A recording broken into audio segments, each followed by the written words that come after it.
Hello everyone, welcome to my channel. दोस्तों, मेरे channel में आप सभी का स्वागत है और जो न्यू सब्सक्राइबर है उनका हार्दिक अभिनंदन है। दोस्तों, कैसे हैं आप सब? मैं अच्छी हूं और आप सबके अच्छे होने की मैं भगवान जी से प्रार्थना कर रही हूं।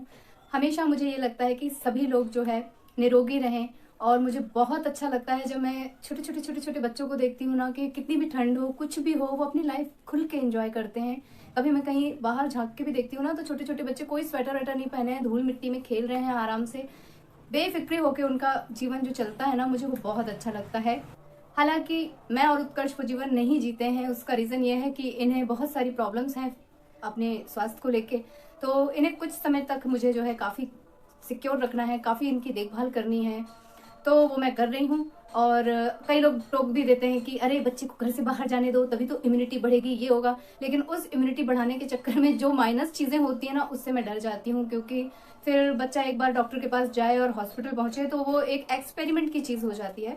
खैर, अच्छी अच्छी बातें करते हैं, क्योंकि उत्कर्ष का जो है बर्थडे मंथ है और अब तो बर्थडे वीक चल रहा है, आज से वो शुरू हो गया है। तो उत्कर्ष जो है बहुत खुश है, खूब एंजॉय कर रहे हैं।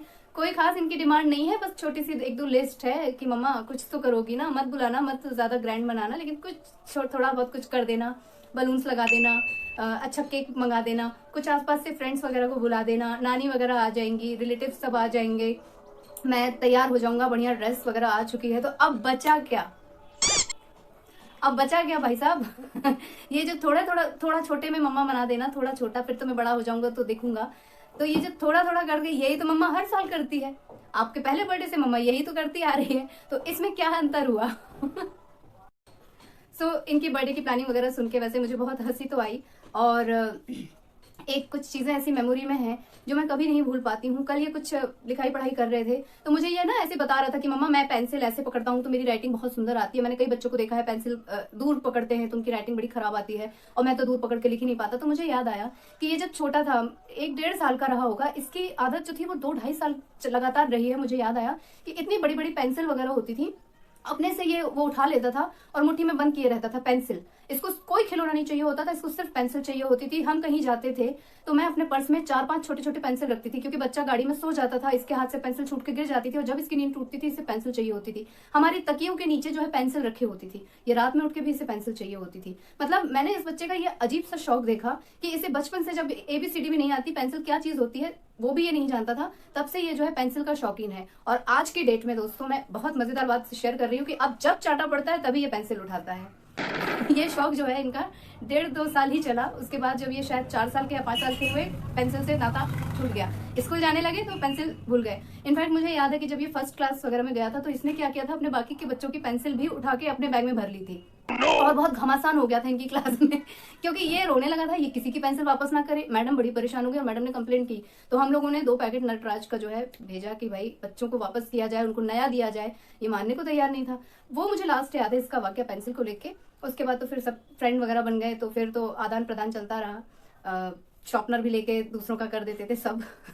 तो ये मुझे लगता है कि हर माता पिता के पास ऐसी कोई ना कोई मेमोरी जो आपको बहुत हंसी दिलाती हो, आप सबके पास अमानत के तौर पे होगी अपने माइंड में। और मैंने इसे कल ही ये वाक्य बताया, मैंने तो इसको विश्वास नहीं हो रहा था कि अच्छा मम्मा, मैं खिलौने नहीं मांगता था, मैं कुछ नहीं मांगता था, मैं सिर्फ पेंसिल लेता था, देखो मम्मा मैं कितना अच्छा बच्चा था। लेकिन ये अच्छा बच्चा अब जब 2-4 पढ़ती है तभी इनके हाथ से पेंसिल उठती है और तभी लिखाई पढ़ाई होती है। और चूंकि छुट्टियां चल रही हैं तो मैंने एकदम नियम बनाया है कि एवरीडे एक सब्जेक्ट का फुल रिवीजन होगा, ओरल भी, रिटन भी, और उसमें न्यू स्पेलिंग्स जो आपसे नहीं बन रही हैं आप उसे लिख लिख के याद करोगे, 10 टाइम याद करोगे, आप मम्मा को पूरा सुनाओगे।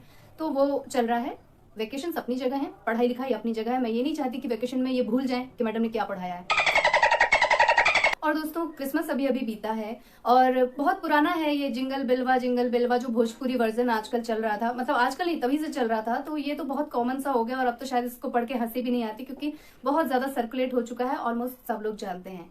लेकिन अब नया वर्जन चला है पंजाबी में, बुंदेलखंडी में और मगही वगैरह में भी नए नए वर्जन हैं। और हम लोगों को भाषाओं का इतना अंतर समझ में नहीं आता, लेकिन हर भाषा में, हर बोली में थोड़ा थोड़ा थोड़ा थोड़ा ना अंतर होता है। तो कुछ सुनने में तो बहुत अच्छा लगता है, जैसे ये भोजपुरी वर्जन सबको बहुत ज्यादा पसंद आया, एंड आई एम श्योर कि सबको पंजाबी वर्जन भी पसंद आएगा। और थोड़ा सा बुंदेली वर्जन ना ऐसा लगता है जैसे कोई जूता से पीट रहा हो उठा के। तो मुझे लगता है कि जितनी मिठास भोजपुरी में है शायद बुंदेली में नहीं। काय कितने गए थे, इतने तो आओ। का हो, कहाँ रहला हो, अरे है ने आवा। हमारे उत्कर्ष जी ने अभी अभी मम्मा को एक चैलेंज किया कि मम्मा मैं भोजपुरी में करके सुनाता हूँ आपको जिंगल बेल। सुनाओ सुनाओ सुनाओ सुनाओ। Jingle Belwa jingle all the way. All the way कहाँ से आ गया है? ऑल द वे इंग्लिश है बेटा। ऑन द वे नहीं बेटा। अब मम्मी करेंगी। क्या करेंगी? पंजाबी में बोलेंगी। पंजाबी मम्मी को आती है पंजाबी? बोली तो मम्मी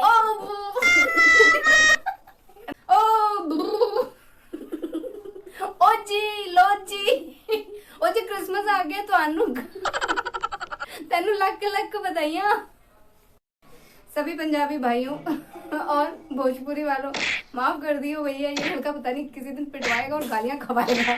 तो दोस्तों मैं अपने बातों का पिटारा यहीं पे समेट रही हूँ और ब्लॉग लंबा होने का मुझे डर रहता है, और वैसे भी लैंग्वेज के बारे में मुझे जो नॉलेज नहीं है, फिर भी मैंने कोशिश की बोलने की। तो मुझे लगता है कि आज तो व्यूअर्स जो है मुझे घुसम घुसी भेजने वाले हैं कमेंट में, लेकिन आप लोग प्लीज़ माफ़ कर दीजिएगा। अब क्या होता है ना कि सीखना चाहिए, हर एक चीज़ एंजॉय करना चाहिए, बस मेरा एंजॉयमेंट ही मेरा एक उद्देश्य रहता है और पुरानी चीज़ों को मैं याद करती रहती हूँ।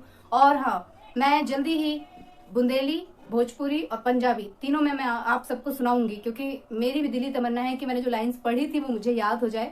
पढ़ के जो मजा आया उससे दुगना मुझे उसे बोलकर आएगा और आप लोगों को सुनाने में आएगा। तो फिर मिलती हूँ नेक्स्ट वीडियो में, तब तक के लिए take care, tata bye bye. Please अपना आशीर्वाद देते रहिएगा, अपना प्यार बनाए रखिएगा और इसी तरह कमेंट डाउन करते रहिएगा दोस्तों। और जिन लोगों ने मेरे चैनल को सब्सक्राइब नहीं किया है, प्लीज मेरे चैनल को सब्सक्राइब कर दीजिए। और अगर आप वीडियो एंजॉय करते हैं, आपको पसंद आती है, तो प्लीज और लोगों के साथ शेयर कीजिएगा दोस्तों, और अपना ख्याल रखिएगा। मिलती हूँ नेक्स्ट वीडियो में, तब तक के लिए take care, tata bye bye.